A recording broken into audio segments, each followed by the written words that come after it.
Yun nga, kumbaga hindi nila kontroladong sitwasyon. Ayun, na-deny yung kanilang LMIA, hindi sila nabigyan. Hinto sila sa trabaho, wala kang LMIA.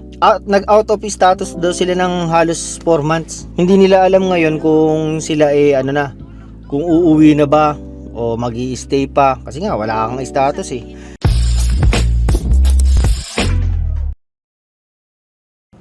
Yun! Ay, nako, gagawa tayo ng video.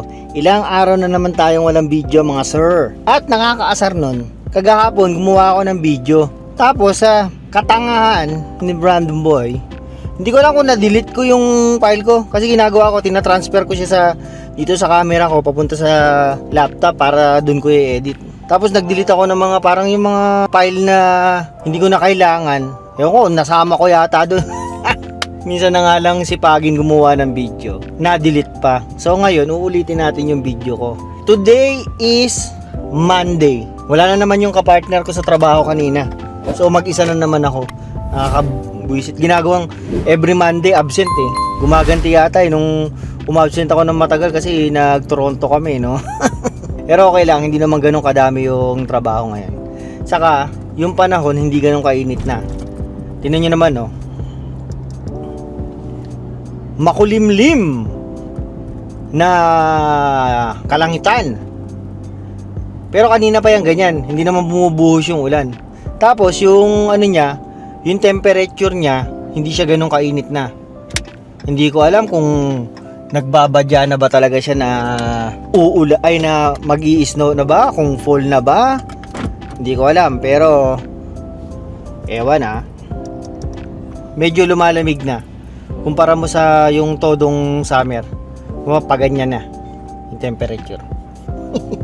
May mga pagganong-ganong pang lamay, no? Pero yon, meron lang akong gustong ikwento sa inyo mga sir. Pero hanap lang tayo ng pwesto para naman iba yung ating tambayan.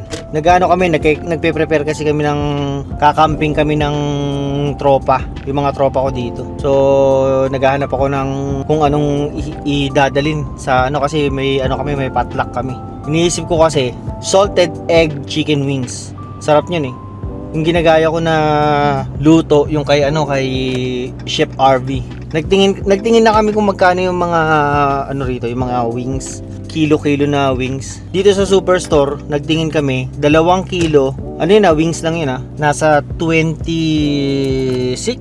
Dito sa Sobeys, yung nakita namin, 3 kilos nasa 36, 34, parang ganun. Kaya baka dito na lang kami bumili. Pero nakita rin namin yung yung drumstick, lang, $20 lang.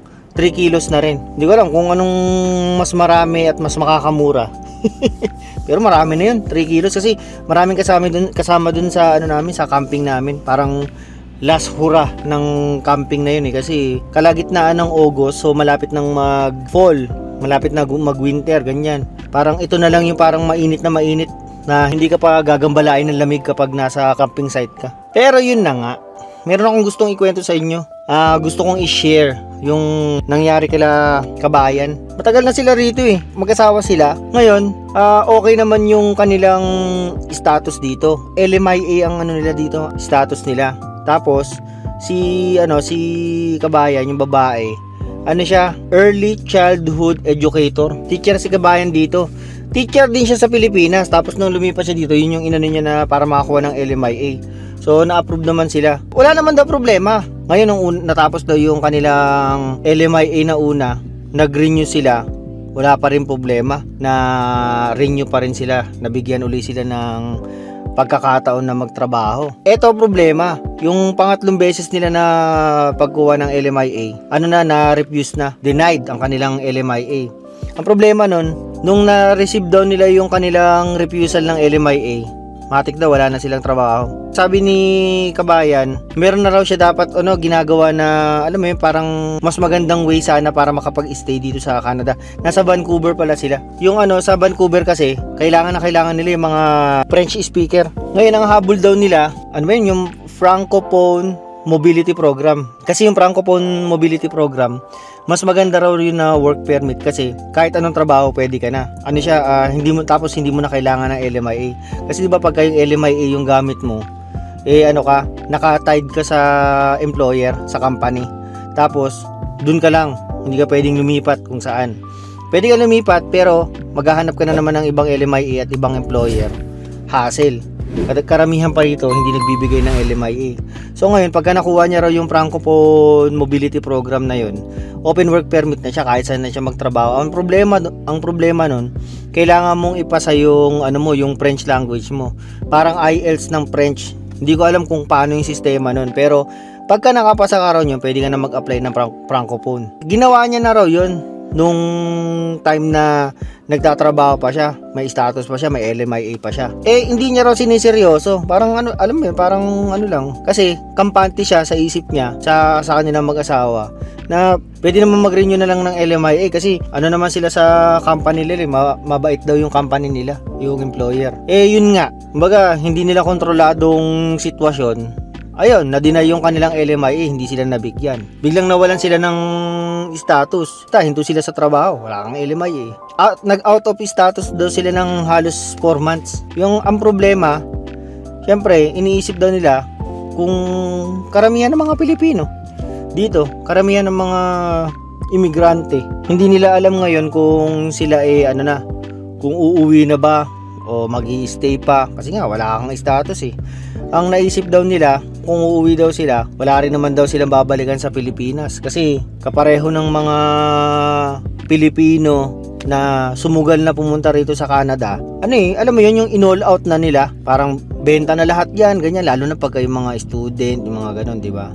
Sila raw na mag-asawa, sila kabayan. Ganun na rin daw yung ginawa nila, iniwan na nila yung trabaho nila, wala naman daw silang business sa Pilipinas, benta na ng mga gamit, ganyan. Ang iniisip pang araw nila, wala na nga silang babalikan doon. Tapos yung kanyang mother, ang pinaka pinoproblema niya raw yung mother niya. Kasi yung mother niya meron daw sakit. Merong yung parang kay Freddy Roach, yung Alzheimer's. Pinapadala niya raw yun ng ng panggamot. Kung uuwi raw siya, parang meron daw silang titirahan sa parents niya. Kaya lang, hindi raw nila alam kung paano magsisimula. Karamihan ng mga problema ng mga Pilipino nandito sa Canada na nawalan ng status. Kaya pinili nilang mag-stay. Paano raw sila makakapag-stay nang mas mabilis yung makakuha sila ng legal na papeles? Ang ginawa daw nila yung restoration. Yung magbi-visitor visa lang sila. Para habang naghihintay daw sila ng LMIA ng LMIA or yung kasi ang ginawa niya ng araw, tinuloy niya na yung pag-exam sa sa French habang naghihintay ng result daw. At least kahit paano legal daw sila dito sa Canada. Ganun daw ginawa nila. 4 na buwan din daw yung in-stay nila rito na na ganun, yung visitor visa lang. Ang mabuting balita, ang magandang balita sa kanila, nakapasa na raw si kabayan sa yung sa French language na na exam. Nakakuha siya ng Francophone Mobility Program. Yun ang kagandahan kasi ang ginawa niya raw, nag-focus na raw siya nung simula nung nawalan daw siya ng status. Nag-focus na raw siya dun sa pag-aaral ng French. Itong magandang tip sa inyo. Kung kayo mawawalan na ng status or hindi kayo makakuha ng trabaho or gusto niyo yung mabilis na paraan para mabilis na pathway maging PR, yung Francophone Mobility Program. Kaya lang, yun nga lang, tsatsagayin nyo talagang aralin yung French. Hindi siya ganun kadali English nga, hirap yung IELTS sa karamihan sa ating mga Pilipino hirap na English, di ba? Kasi alam mo naman, hindi natin first language yun lalo na pagka French. Pero syempre pagka pagtutuunan mo ng panahon, aaralin mo talaga siya ng isa sa puso mo, makukuha mo naman yan. Ganun yung ginawa ni kabayan. Ngayon nakapasa siya sa French niya, nakakuha siya ng Francophone Mobility Program. Ngayon balik na yung status niya. Ngayon daw na siya, nagtatrabaho na uli siya as a teacher, di ba? Marami namang paraan pa kasi akala nung mga kababayan natin dito na mawawala na ng status, wala nang pag-asa agad. Gusto nilang umuwi na, bayaan mo na, hindi para sa akin yung Canada, ganyan. Maraming paraan pa para makakuha ng status, makakuha ng trabaho, maging permanent resident dito. Kaya lang, i-research mo talaga. Ang pinakasikat ngayon, yung mga pumupunta rito sa Manitoba, mga galing sa Vancouver, sa BC, sa Toronto, pumupunta sila rito. Tapos maghahanap sila ng trabaho rito sa Manitoba kasi dito nga marami pang kailangan ng mga trabahador. Tapos ang mga trabaho pa rito, mga connected sa gusto mong mag-MPNP, maging yung provincial nominee. Yung kapatid ko, saka yung friend ko, PNP yung kinuha nila. Mabilis dito. Saka meron ding isa pang program dito, yung RRSP. Isa pang programa dito na connected siya sa mga employers. Pagka nakapasok ka sa kanila, pwede kang i-nominate nila para sa program na yun. Kaya mas mabilis yung RRSP na yun. Maraming way. Isa na diyan nga yung ginawa ni Kabayan. Yung Francophone Mobility Program. Mas mabilis yun kasi mas maraming kailangan na nagpe-French. O ngayon, tignan nyo si Kabayan, di ba? Goods na ang buhay. Paplano na raw sila na ayusin yung kanilang permanent residency kasi ayaw ng araw nilang ma-experience yung ganito na nawala ng status, ganyan. Mas mabilis na yung pathway nila dahil dun sa program na yun. Kung kayo nawawala na ng pag-asa kasi mawawala na kayo ng status, ganyan. Research lang. Mas maganda yung sariling research nyo. Saka marami tayong mga kababayan na nag-share sa YouTube. Sundan nyo lang yung ginawa nila para Saka yung tignan nyo yung mga latest kasi baka makita nyo yung mga luma na mga programs ganyan. Baka sarado na. Huwag kayo mawawalan ng pag-asa. No?